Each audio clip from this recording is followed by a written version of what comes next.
Hey y'all, we are back for another episode of Raw with a Purpose. I am Titania Harris, psychotherapist, author, speaker, CEO of TMH Behavioral Services, and founder of TMH Man Cave. Hey, I'm Latasha Davis, Vice President of TMH Behavioral Services, couple relationship family expert. Yes.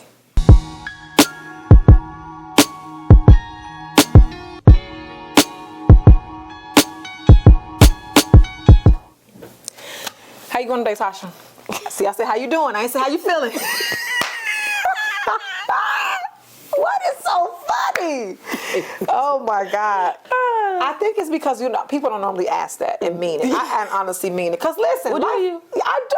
It's a lot going on. It's a lot going on. That's why I'm checking in. You do a lot. So, I do my bestie. I do a lot. I do a lot. We do a lot. Yes. I am doing. Okay. Maintaining. All right. How are you doing and feeling? Thank you for asking. I'm hanging in there, but I'm happy to be here. This, I love what we do. Let's get right into it. Okay. So today we're going to talk about SMAD. SMAD. Whatever does it mean? I know before we talked about SAD, but I want to talk about SMAD, social media anxiety disorder, right? And so we know that social media is a big part of our lives. For some of us, it consumes us. And so we want to talk about, what happens when it becomes too much. And so social media anxiety disorder is not just this, this need or this compulsiveness to check your notifications, check your comments, and share or spend I don't want to say insane amount of time, but an unhealthy amount of time on social media.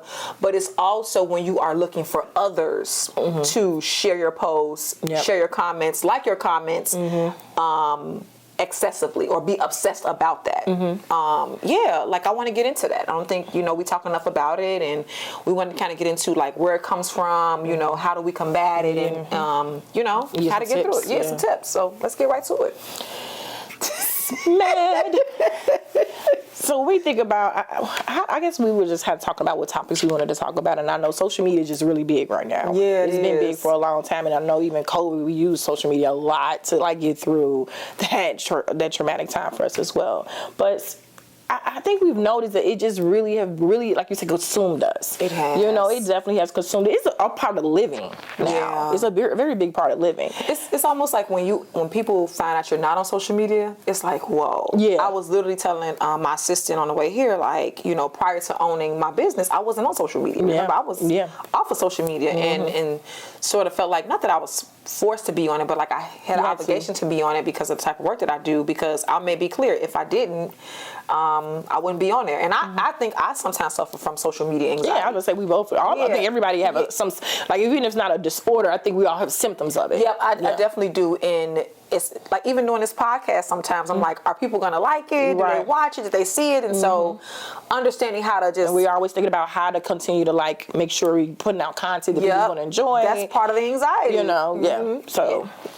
We definitely have that. So I was like, and then I think just thinking about how this developed, right? What do we think happened, and why is this being such a big phenomenon and taking over our lives right now? I think part of it is a lot of times people get caught up in comparison, and so when you start scrolling and you may be in a certain place in your life where you're not happy, or you're not, content on where you're at in your journey, you see other people, right? And one of the things I like to tell clients who suffer from some form of anxiety related to social media, and let's be clear, it don't necessarily have to be SMAD. You can just have some anxiety related symptoms related to social media. Right. I will tell clients, what you have to understand with a lot of people, they're posting their highlights.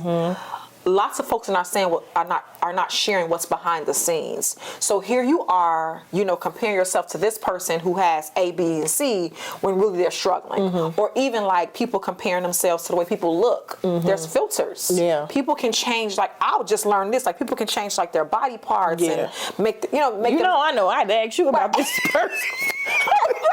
What happened with this person, girl?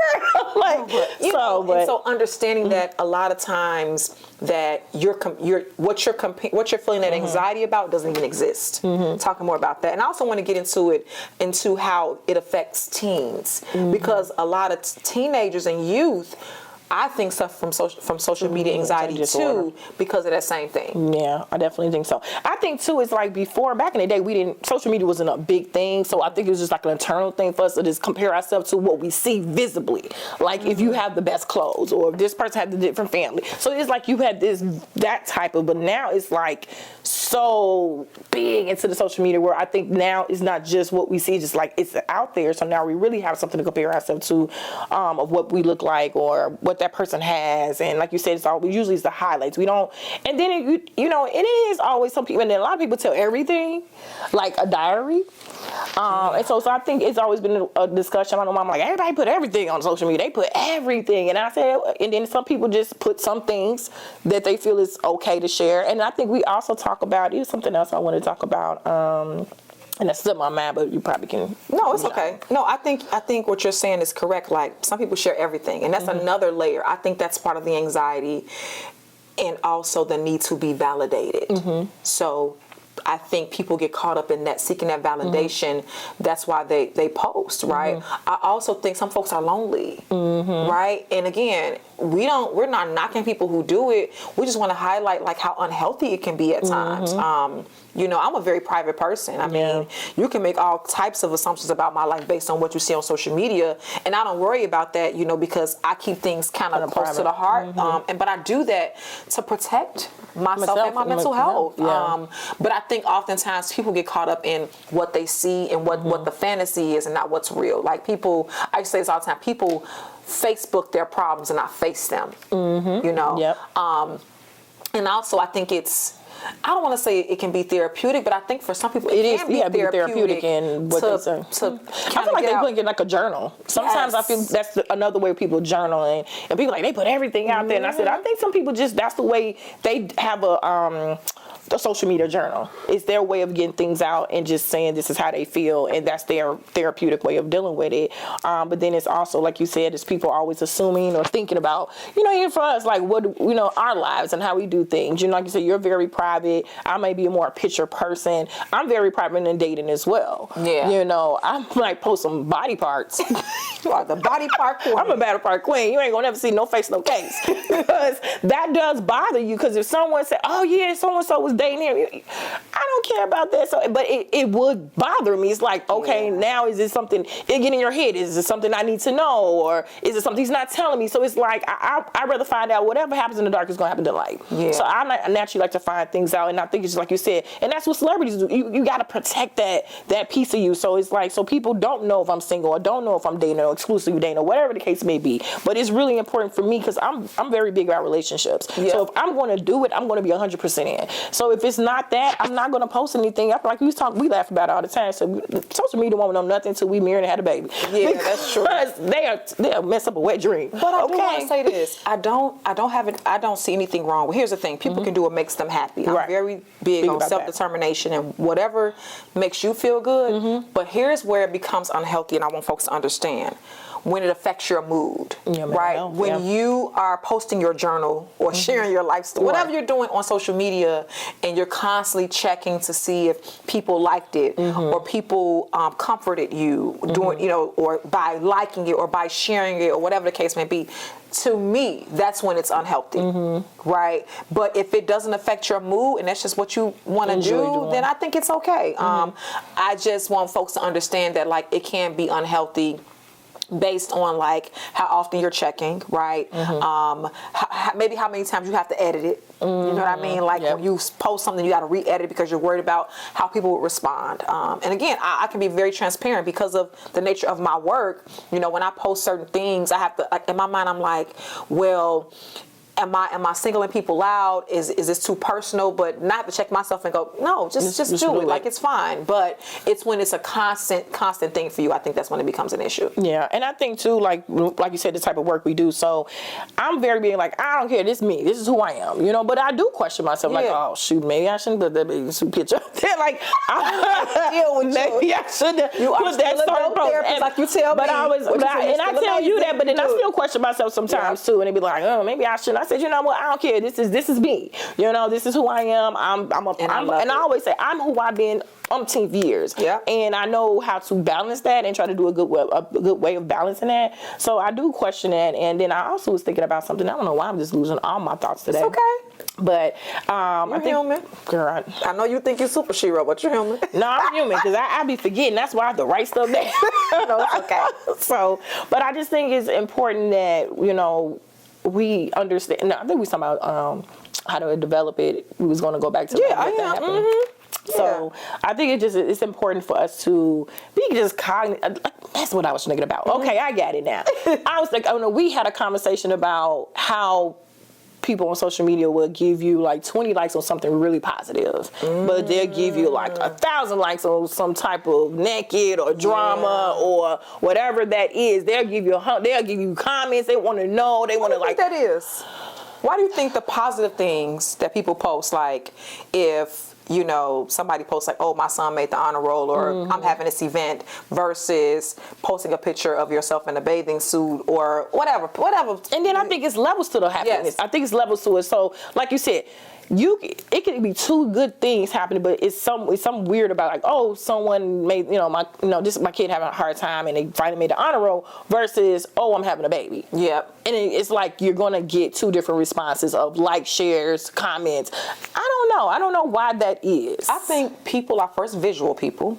So any picture that you post will always, I think, draw more attention in terms of, the likes. But I think when you are writing, especially if it's not traumatic or full of drama, people don't read, right? So I think that's another reason. Like people don't want to read long passages. But you're right, because even those, have you ever seen those the copy and paste messages? Yes. And it'll be something so crazy. You start reading it, and they be like, "Oh, this didn't really happen to me." And people and you'll see a list of comments like, "Oh man, I thought," it's like, wow, we really are like really absorbed by stuff like this. Yeah. It's interesting to see how the way our mind works and how we just gravitate. But I think too, it's like it's another form of like back in the day when we used to look at Jerry Springer. It's like an updated Jerry Springer show on social media. Because everybody used to run home and look at Jerry Springer. Yeah. It was just that type of show that it just consumed your mind. Now we just have our own Jerry Springer shows on social media. And they really drives to that. I don't know. I will say this. I think social media can be I think it's a definitely good tool for people to use, especially if you own a business. Yeah. And I think it can be positive for people. Like you get, I think some of the positive effects that you talk to people that you normally want to talk to, right? You can find old friends. A lot of folks have found family members. Yes. That's how I connect for jobs. That's how I got in contact with my two younger brothers. That's how we reconnected. Social media. But I think the flip side of that is, I think it's also, how can I say this? And I just lost my train of thought. I think it also has disconnected us in a way, right? Like there's not enough connection with others, right? We know each other through social media, but like that real connection, when we're out with friends, people are checking their Instagram and their Facebook instead of being connected. I think that's where it comes in at, right? Where it affects us in that way. Yeah, definitely.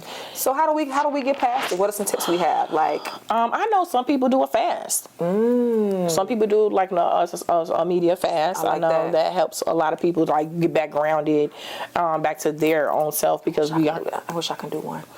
Well, you do it sometimes. I do, but I mean like unplug all the way. Yeah, you're right, I do. You do it sometimes, like I've just got to unplug because it just be too much. So I definitely think just unplugging, like in things that's just toxic to your mental health, blocking that. Yeah, I'm thinking about your triggers. Yeah. So if it's someone, like for example, if it's someone that you may feel envious or jealous of, unblock them. I mean, block them. Like, don't follow them. If they elicit some feelings, and it's not their fault, like, it's just something on your journey, I would say don't follow them. Or if it's a page that triggers you, unfollow that page. And I think the best thing to do is unplug. Unplug and ask yourself, like, what's happening for me? What's real for me, right? And remind yourself of the positive things that's happening in your life. Right. And also, remind yourself that this may not be the truth. Right. This may just be a fantasy, right? Be what people want to show you. Exactly. People oftentimes just show you what they want to show you, and like I said, not what's happening behind the scenes. And I don't want to live it on this, but just that's the thing too.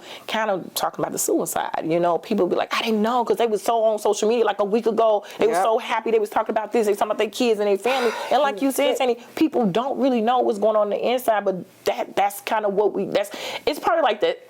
I want to say like social media depression. Most people are wearing a mask. Yes. Most people are wearing a mask, and I'm glad you brought that up because that is real. Yeah. And and before we wrap up, that's what I want to get into too with the teens. There's a lot of teen bullying that leads to suicide, right? And which is tough. You know, I often hear people say like, you know, these teens don't have mental toughness, and that may be true, but that's because they're comparing too, right? So if adults are struggling, of course a young 12, 13-year-old mind is struggling with the scrolling and seeing what other people have going on. I think that's an issue too, and something we need to continue to talk about and get through. And I would just encourage people, like you said, to unplug, take a break from social media. Seek support. Remind yourself of who you are. Journaling, right? And spending more time with people who make you feel pour good into you in a positive way. Yeah. Okay. Well, this was a somewhat heavy episode, but I'm glad that we were able to talk about SMAD, right, and some of the symptoms and how to combat it. And anything you want to add before we wrap up and get out of here? No, don't get consumed by social media. I know. You are okay. You are enough. That's right. We are not perfect. Unless y'all just consume with RWAP with a purpose, then y'all can go all day. Because we healthy. We are not toxic, okay? We are not toxic people. So, but just take care of yourself. Yep. And that's a wrap, y'all. Make sure y'all follow us on Instagram, Facebook, all social media, Raw with a Purpose. You can follow me at Titania Harris, TMH Man Cave, and of course TMH Behavioral Services. And you can follow me on IG, LatashaD29, rawwithpurpose.com. And if you have any feedback, support, or any questions, please remember to email us, rawwithpurpose@gmail.com.